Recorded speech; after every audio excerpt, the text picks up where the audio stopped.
Hi guys, welcome back in my YouTube channel बीमास। आज हम जो शुरू करने वाले हैं टॉपिक, वो बहुत ही इंपॉर्टेंट है। हर टॉपिक की तरह ये भी टॉपिक बहुत इंपॉर्टेंट है, क्योंकि इस टॉपिक में हम बताने वाले हैं कि मानव नेत्र हम स्क्रीन पे देख रहे हैं, इस मानव नेत्र में बहुत से दोष होते हैं। जैसे आप जब देखते होंगे कि किसी इंसान को चश्मा पहनते हुए, तो आप देखते होंगे किसी का चश्मा मोटा होता है, किसी का चश्मा पतला होता है, किसी का चश्मा आयताकार होता है। तो हम देखते हैं कि जितने लोग होते हैं, मैक्सिमम लोग अलग अलग टाइप के चश्मे पहनते हैं। आप क्या समझते हो कि सभी चश्मे का शक्ति पावर एक ही होता है? अगर आप ऐसा समझते हो तो ऐसा बिल्कुल नहीं है। जो मानव नेत्र है उसमें बेसिकली 3 प्रकार के दोष होते हैं, 3 प्रकार की कमियां होती हैं। उन 3 प्रकार की कमियों को कहते हैं निकट दृष्टि दोष, दूर दृष्टि दोष, जरा दृष्टि दोष। दोस्तों, अगर कोई पूछे निकट दृष्टि दोष क्या होता है, दूर दृष्टि दोष क्या होता है, जरा दृष्टि दोष क्या होता है, तो आप निकट दृष्टि दोष का समझते ही होंगे कि निकट दृष्टि दोष मतलब जिसको निकट की ना दिखाई दे, दूर दृष्टि दोष मतलब जिसका दूर का नहीं दिखाई दे, जरा दृष्टि दोष मतलब जिसको थोड़ा थोड़ा दिखाई दे। लेकिन इसका परिभाषा ये नहीं होता, इसमें यही सस्पेंस है। जब भी बात करेगा निकट दृष्टि दोष की, दूर दृष्टि दोष की, एक ट्रिक है जिसको आप याद कर लो, जो दोष रहेगा वही दिखाई देगा। अगर हम बात करेंगे निकट दृष्टि दोष की, इसमें निकट की वस्तुएं दिखाई देती हैं, दूर की वस्तुएं नहीं। निकट की वस्तुएं दिखाई देती हैं, दूर की वस्तुएं नहीं दिखाई देती। दूर दृष्टि दोष की, इसमें दूर की वस्तुएं दिखाई देगी। एक आप ट्रिक याद करो, जो दोष रहेगा वही दिखाई देगा। इसमें है निकट दृष्टि दोष। निकट दृष्टि दोष, इसमें दोष किसमें है? निकट की वस्तुओं में। तो इसमें निकट की वस्तुएं दिखाई देंगी, दूर की वस्तुएं नहीं दिखाई देंगी। दूर दृष्टि दोष, इसमें दोष है दूर दृष्टि में, इसमें दूर की वस्तुएं दिखाई देंगी, निकट की वस्तुएं नहीं दिखाई देंगी। जरा दृष्टि दोष को हम बाद में कंक्लूड करके समझाएंगे। पहले हम समझाते हैं निकट दृष्टि दोष में क्या होता है कंडीशन, फिर दूर दृष्टि दोष, निकट दृष्टि दोष, दोनों को हम साथ साथ लेके चलते हैं।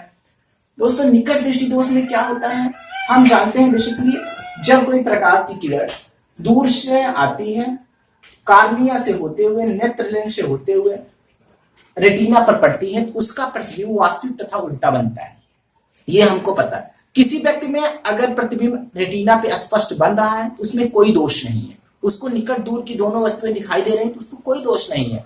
लेकिन दोस्तों, जब प्रतिबिंब रेटिना पर नहीं बनेगा तभी दोष होगा। तो निकट दृष्टि दोष में क्या होता है, प्रतिबिंब रेटिना पर ना बन के रेटिना से पहले बन जाता है। आप देख रहे हैं, मैंने लिखा है जब दोष होगा, जब आंख में कोई कमी होगी, तो जो प्रतिबिंब रेटिना पे बन रहा था वो रेटिना पर नहीं बनेगा, रेटिना से पहले बन जाएगा। जो हम यहाँ पे देख रहे थे प्रतिबिंब रेटिना पर बन रहा था, ये रेटिना है, और यहाँ प्रतिबिंब रेटिना से पहले बन रहा है, इसमें दोष हो गया। देखिए, नाम है निकट दृष्टि दोष, तो प्रतिबिंब लेंस से निकट बनेगा। दोस्तों, निकट दृष्टि, जिस व्यक्ति को, जिस इंसान को निकट दृष्टि दोष होता है, उसके निवारण के लिए हम अवतल लेंस का प्रयोग करते हैं। और हमें पता है अवतल लेंस मतलब किनारे फैला बीच में दबा, यहाँ पे किनारे फैला है बीच में दबा है। तो जब हम आंख के सामने अवतल लेंस लगाएंगे, तो जो प्रतिबिंब रेटिना से पहले बनता था वो प्रतिबिंब रेटिना पे बनने लगेगा। जैसे एक स्वस्थ मनुष्य की आंखें होती हैं, वैसे अवतल लेंस लगाने के बाद हमारा निकट दृष्टि दोष दूर हो जाएगा और प्रतिबिंब रेटिना पर बनने लगेगा। निकट दृष्टि दोष में समझने लायक बस 2 चीजें हैं। एक सस्पेंशियल चीज है कि निकट दृष्टि दोष मतलब लोग समझते हैं कि इसमें निकट की वस्तुएं नहीं दिखाई देती, क्योंकि इसका नाम भी ऐसा है। लेकिन निकट दृष्टि दोष में निकट की ही वस्तुएं दिखाई देती हैं, दूर की वस्तुएं नहीं दिखाई देती, पहला। दूसरा, जिस व्यक्ति को निकट दृष्टि दोष होता है, उसके निवारण के लिए हम अवतल लेंस का प्रयोग करते हैं। तीसरी इंपॉर्टेंट बात, जब निकट दृष्टि दोष होता है तो जो प्रतिबिंब रेटिना पर बनना चाहिए वो प्रतिबिंब रेटिना पर नहीं बनता, रेटिना से पहले ही बन जाता है। अब हम बात करते हैं दूर दृष्टि दोष। दोस्तों, दूर दृष्टि दोष में क्या होता है हमें पता है, जो दोष रहेगा वही दिखाई देगा। यहाँ पे दूर दृष्टि दोष, तो इसमें दूर की वस्तुएं दिखाई देती हैं, निकट की वस्तुएं नहीं दिखाई देती। आप देखे होंगे गांव में बहुत से ऐसे लोग होंगे, जब उनको कोई लेटर पढ़ना होता है, किताब पढ़ना होता है, तो वो क्या करते हैं, चश्मा लगाते हैं। जब उनको दूर की वस्तुएं देखना रहता है तो वो चश्मा नहीं लगाते। इसका मतलब उन्हें दूर दृष्टि दोष हुआ है, कि उन्हें दूर की वस्तुएं स्पष्ट दिखाई दे रही हैं, निकट की वस्तुएं स्पष्ट नहीं दिखाई दे रही हैं। दोस्तों जब दूर दृष्टि दोष होता है, हमें पता है स्वस्थ आंख का प्रतिबिंब हमेशा रेटिना पे बनता है, ये रेटिना जो प्रतिबिंब बनता है।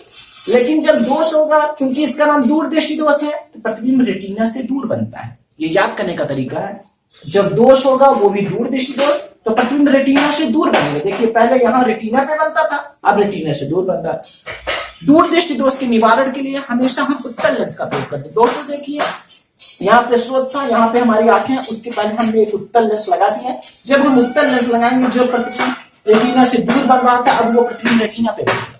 तो दूर दृष्टि दोष में समझने लायक चीजें क्या है? पहला, दूर दृष्टि दोष में प्रतिबिंब दूर की वस्तु में दिखाई देती है। दूसरा, दूर दृष्टि दोष के निवारण के लिए उत्तल लेंस का प्रयोग करते हैं। तीसरा, दूर दृष्टि दोष में प्रतिबिंब रेटिना से दूर बनता है। दोस्तों जैसे समझाने बस वैसे ही समझिए। जो लास्ट का इंपॉर्टेंट टॉपिक है, इसका नाम है जरा दृष्टि दोष। दोस्तों अगर आप हिंदी मीडियम से हैं तो लोग कहते हैं कि हमें जरा जरा थोड़ी थोड़ी चीजें दिखाई दे रही हैं। इस प्रकार के दोष में ना निकट की वस्तुएं दिखाई देती है, ना दूर की वस्तुएं दिखाई देती है। ऐसा दोष ओवर 60 होता है, 60 साल के बाद वालों को होता है, 60 साल के बाद वाले लोगों को होता है। इसमें ना निकट की वस्तुएं दिखाई देती है, ना दूर की वस्तुएं दिखाई देती है। इस प्रकार के दोष को हम कहते हैं जरा दृष्टि दोष। याद करने का तरीका है कि मुझे जरा जरा चीजें दिखाई दे रही हैं। हमें पता है जब निकट की वस्तुएं नहीं दिखाई देंगी तो हम अवतल लेंस का प्रयोग करेंगे, जब दूर की वस्तुएं नहीं दिखाई देंगी तो हम अवतल लेंस का प्रयोग करेंगे, जब निकट की नहीं दिखाई देंगी तो अवतल लेंस का प्रयोग करेंगे। तो जरा दृष्टि दोष में दोनों प्रकार की वस्तुएं नहीं दिखाई देती, ना निकट की वस्तुएं दिखाई देती है, ना दूर की वस्तुएं दिखाई देती है। तो इस दोष के निवारण के लिए दोस्तों हम उत्तल लेंस का भी प्रयोग करते हैं, अवतल लेंस का भी प्रयोग करते हैं। इसमें क्या होता है, ऊपर अवतल लगा देते हैं, नीचे उत्तल लगा देते हैं। और जरा दृष्टि दोष में समझने लायक बस इतनी ही चीजें हैं। इसका डायग्राम कुछ नहीं है, इसमें डायग्राम नहीं है, क्योंकि हमें पता है इसमें दोनों प्रकार की कंडीशन होती है। डायग्राम बहुत क्रिटिकल हो जाता है कि एनसीईआरटी में भी नहीं दिया है, और अगर एनसीईआरटी नहीं दिया है, हमारा मानक एनसीईआरटी है, तो पढ़ाने का कोई मतलब नहीं है। हमने अभी तक इस वीडियो में पढ़ा निकट दृष्टि दोष, दूर दृष्टि दोष, जरा दृष्टि दोष। Keep love and support, please subscribe to my channel. अगर आप मेरे चैनल पे नए हैं तो चैनल को सब्सक्राइब कर दीजिए, उसके बगल वाला बेल आइकन जरूर दबा दीजिए, जिससे मेरा हौसला बढ़े और मैं इसी प्रकार का वीडियो लाते हैं। मिलते हैं नेक्स्ट वीडियो में।